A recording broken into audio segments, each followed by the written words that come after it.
안녕하세요. 제 이름은 최순희입니다. 올해 75살이 되었습니다.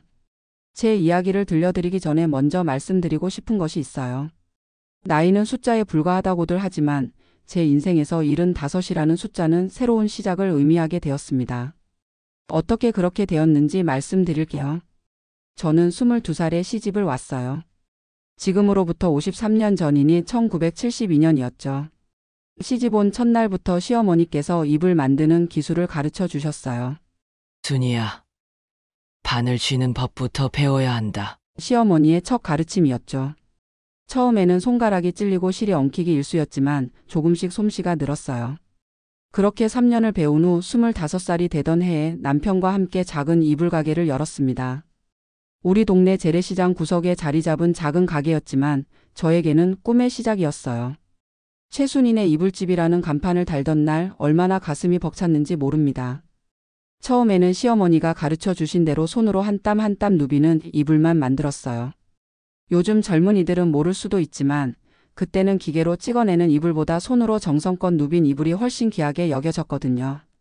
최순인의 손누비 이불은 신랑각시 혼수감으로 최고라는 입소문이 돌기 시작했어요. 특히 제가 만든 베갯모가 인기였죠. 꽃과 학을 수놓은 베갯모는 신부 어머니들이 특별히 찾아오실 정도였으니까요. 가게를 열고 3년이 지났을 때 우리 아들이 태어났어요. 얼마나 기뻤는지 모릅니다. 남편은 아들 이름을 기현이라고 지었어요. 기쁨 기자에 드러날 현자를 써서요. 우리 가족의 기쁨이 세상에 드러나길 바라는 마음으로 지은 이름이었죠. 하지만 기현이가 3살이 되어도 말을 하지 않았어요.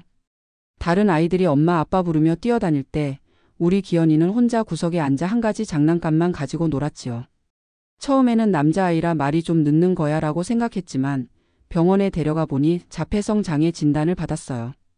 그때부터 저희 부부의 삶은 가게와 아이 돌봄 사이를 오가는 생활이 되었습니다.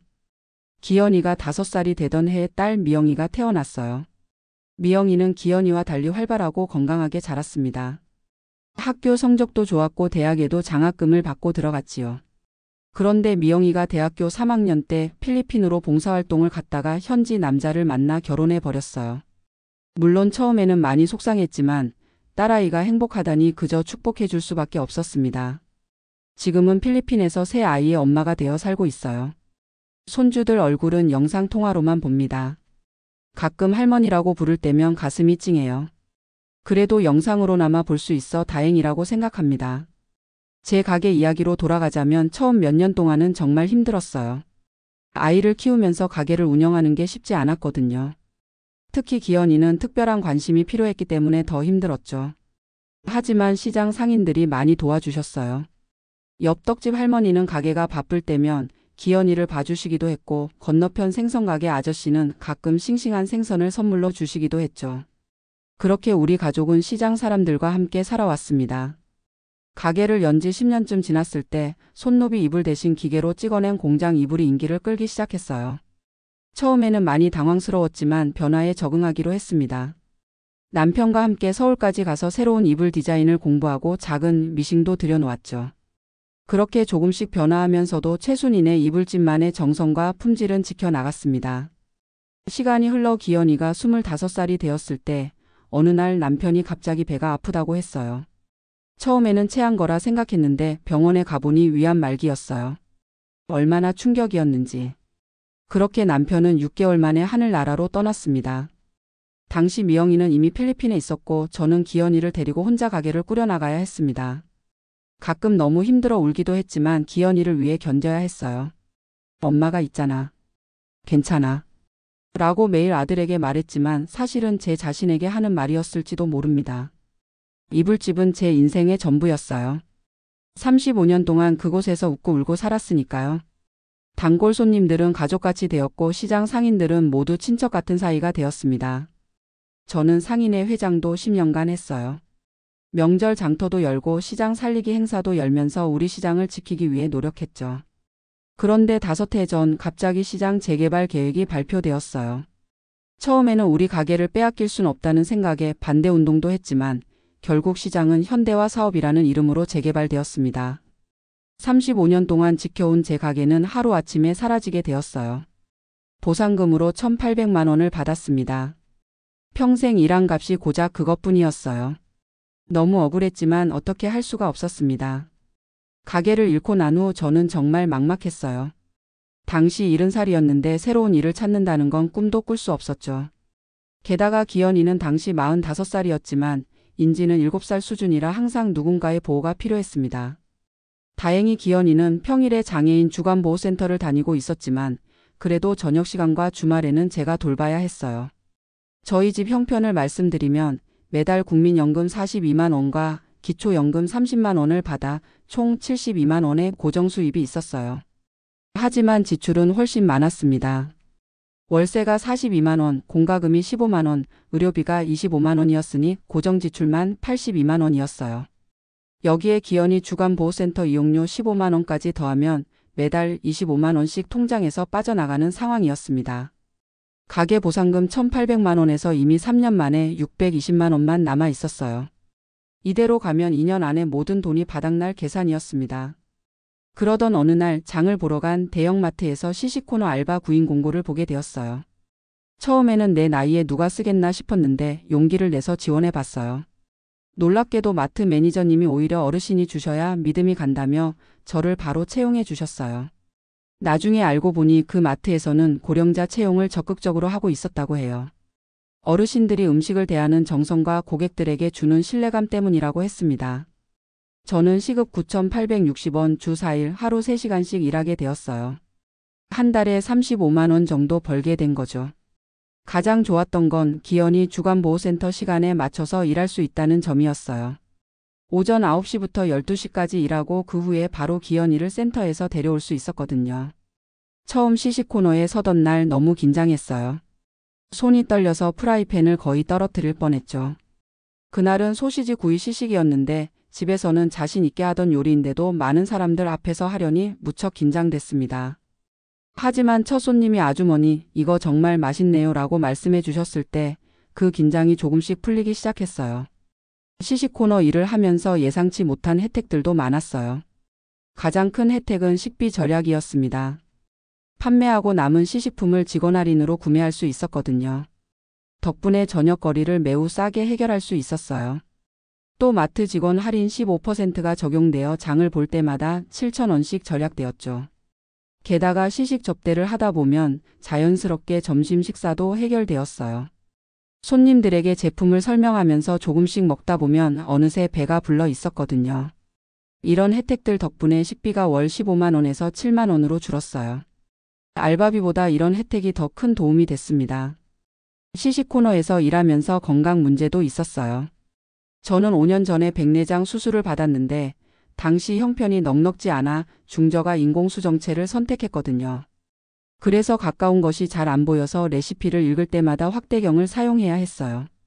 또 척추관 협착증도 있어서 오래 서 있기가 힘들었습니다. 20분마다 허리 스트레칭을 해야 했죠. 골다공증으로 인한 골절 위험도 있어서 기름 튀는 자리는 피해달라고 부탁했어요. 매니저님이 저의 건강 상태를 고려해서 자리를 배치해 주신 덕분에 계속 일할 수 있었습니다. 일을 하면서 제가 개발한 건강 유지법이 있어요. 벽에 기대서 허리를 펴는 동작을 자주 했어요. 또 손가락으로 숫자 세기 운동도 했습니다. 1부터 100까지 세면서 각 손가락을 차례로 움직이는 거예요. 이런 작은 운동들이 저를 지금까지 건강하게 일할 수 있게 해주었다고 생각합니다. 시식 코너에서 예상치 못한 즐거움도 발견했어요. 단골 고객들과의 관계가 생긴 거죠. 매주 금요일마다 오시는 78살 할아버지는 제 김치전만 드신다고 하셨어요. 최 여사님 김치전은 우리 집 김치전보다 맛있어요 라고 말씀해 주실 땐 정말 기뻤습니다. 30년간 가족에게 해온 요리를 이제 다른 사람들이 칭찬해 주니 더욱 보람찼어요. 젊은 직원들과의 소통도 즐거웠습니다. 저보다 50살이나 어린 아이들이 순이 할머니라고 부르며 따랐어요. 처음엔 어색했지만 지금은 그 호칭이 참 좋아요. 특히 마트에서 일하는 대학생 아르바이트생 민지는 제게 손녀 같은 존재가 되었어요. 민지는 가끔 점심시간에 제게 와서 연애 상담을 하기도 했어요. 할머니, 남자친구가 생일 선물로 뭘 줬으면 좋을까요? 같은 질문을 할 때면 저도 다시 젊어진 기분이 들었습니다. 무엇보다 기쁜 건 기현이에게 가져다 주는 간식의 자부심이었어요. 오늘은 엄마가 뭐 가져왔지? 하며 기대하는 아들의 표정이 너무 좋았거든요. 예전에는 아들 앞에서 돈 걱정으로 한숨만 쉬었는데 이제는 함께 웃으며 이야기할 수 있게 되었어요. 시식 코너에서 있었던 재미있는 일화를 공유하는 시간도 생겼고요. 기현이는 TV를 보는 시간에도 제가 시식품 요리법을 메모하는 걸 도와주기도 했어요. 아들에게도 역할이 생긴 거죠. 냉장고에서 시식품을 꺼내 데우고 상을 차리는 일을 도와주었거든요. 사람들과 대화하며 정서적으로도 건강해진 것 같아요. 재래시장에서 일할 때보다 더 다양한 사람들을 만나게 되었거든요. 가끔 외국인 손님들도 오셔서 제 시식품을 드시고 엄지를 치켜 세워 주실 때면 정말 뿌듯했습니다. 한 번은 미국에서 온 관광객 부부가 제 떡갈비를 먹고 베리 딜리셔스 라고 말해줬는데 그날 하루 종일 기분이 좋았어요. 하지만 걱정되는 일도 있어요. 최근에 기억력이 조금씩 감퇴하는 것 같거든요. 가끔 레시피를 외웠다가 갑자기 잊어버릴 때가 있어요. 우리 어머니와 언니도 치매를 앓으셨기 때문에 저도 걱정이 됩니다. 병원에서 치매 검사를 권유받았지만 비용과 결과에 대한 두려움 때문에 미루고 있어요. 대신 제 나름의 치매 예방법을 실천하고 있습니다. 시식 품목 5개를 순서대로 외우고 손님 얼굴 기억하기 연습을 하는 거예요. 일하면서 머리를 쓰는 게 최고의 치매 예방이라고 생각합니다. 알바비와 연금으로 경제적으로도 많이 나아졌어요. 월 107만 원 수입 연금 72만 원과 알바 35만 원으로 생활비를 충당할 수 있게 되었거든요. 매주 금요일은 알바비 지급일인데 그날이면 행복한 마음으로 가계부를 정리합니다. 얼마 전부터는 월 7만 원씩 적금도 다시 들기 시작했어요. 금액은 작지만 무언가 모으고 있다는 안정감이 정말 중요해요. 이 적금으로 기현이 생일 선물과 언젠가는 필리핀 방문 비행기 티켓을 살 수 있길 바랍니다. 이제는 통장 잔고가 줄지 않고 조금씩 늘어나니 마음이 든든해요. 첫 월급을 받은 날 저는 필리핀에 있는 딸에게 전화를 걸었어요. 미영아, 엄마가 75살에 취직했다 하고 말했을 때 딸아이가 얼마나 놀랐는지 몰라요. 영상통화로 손주들에게도 할머니 직장을 구경시켜줬어요. 9살 손녀 소피아가 할머니 멋있어요. 라고 말해줬을 때 눈물이 났어요. 딸은 엄마 몸 상하시는 거 아니냐고 걱정했지만 저는 자신 있게 엄마는 건강해. 걱정 마라고 답했습니다. 이제는 경제적 부담 없이 필리핀 방문 계획도 세우기 시작했어요. 제가 번 돈으로 손주들을 만나러 가는 날이 올 거라고 믿습니다. 일을 시작한 지 1년이 다 되어가는 지금 저는 80살까지 일하겠다는 목표를 세웠어요. 건강이 허락하는 한 계속할 생각입니다. 치매 발병 지연을 위한 인지활동으로서도 일이 중요하다고 생각해요. 머리를 쓰는 게 최고의 약이니까요. 얼마 전에는 마트에서 시니어 요리 강사 제안도 받았어요. 직원들을 대상으로 한식 교육을 해달라는 요청이었죠. 아직 확답은 드리지 않았지만 정말 기쁜 제안이었습니다. 저에게 가장 중요한 것은 기현이의 미래예요. 제가 없을 때를 대비해 아들에게 요리를 가르치고 있어요. 간단한 라면부터 시작해서 이제는 김치찌개도 할 수 있게 되었습니다. 가끔은 제가 마트에 일하러 갔다 오면 기현이가 라면을 끓여놓기도 해요. 그런 날은 정말 행복합니다. 제 인생은 여러 번 바뀌었어요. 이불집 할머니에서 시식코너 할머니로 이제는 요리 선생님으로. 나이 들수록 새 이름이 생기는 것 같아요. 가끔 시장 근처를 지나갈 때면 옛가게 자리가 보고 싶어 들르곤 합니다. 이제 그곳에는 커다란 프랜차이즈 카페가 들어서 있어요. 처음에는 너무 서럽고 화가 났지만 이제는 그저 추억으로 남았습니다. 인생은 계속 변하는 거니까요. 지난주에는 마트에서 특별한 일이 있었어요. 시식 코너에서 떡갈비를 구워드리고 있는데 어떤 젊은 부부가 다가왔어요. 혹시 예전에 재래시장에서 이불가게 하셨던 최 여사님 아니세요? 알고 보니 제가 20년 전에 혼수 이불을 만들어 드렸던 손님의 아들 부부였어요. 어머니가 항상 최 여사님 이불이 최고라고 하셨어요. 그런데 시장이 없어져서 못 찾고 있었어요. 그 말을 들으니 가슴이 뭉클했습니다. 35년 동안 정성껏 만든 이불들이 아직도 누군가의 기억 속에 남아있다니 말이에요. 요즘은 마트 근처 공원에서 아침 체조를 하는 노인정 회원들과도 친해졌어요. 처음에는 마트 시식코너 아주머니라고 불렀는데 이제는 최 선생님이라고 부르세요. 가끔 주말에는 함께 등산도 가고 노래교실도 다닙니다. 노래교실에서 트로트를 배우는데 이게 또 치매 예방에 좋다고 하더라고요. 가사를 외우는 게 머리 운동이 된다나 봐요. 시간이 흐르면서 저는 더 이상 과거에 연연하지 않게 되었어요. 35년 동안 지켜온 가게를 잃은 슬픔도 이제는 새로운 시작으로 바뀌었습니다. 물론 가끔은 그때 좀 더 강하게 싸웠다면 더 많은 보상을 받을 수 있지 않았을까 하는 생각이 들기도 해요. 하지만 그건 이미 지나간 일이니까요. 저는 이제 매일 아침 거울을 보며 최순희 오늘도 파이팅! 이라고 외칩니다. 75살에 새로운 일을 시작할 수 있다는 것은 축복이라고 생각해요. 많은 사람들이 저보고 그 나이에 왜 일을 해요? 라고 물어봅니다. 그럴 때마다 저는 웃으며 대답해요.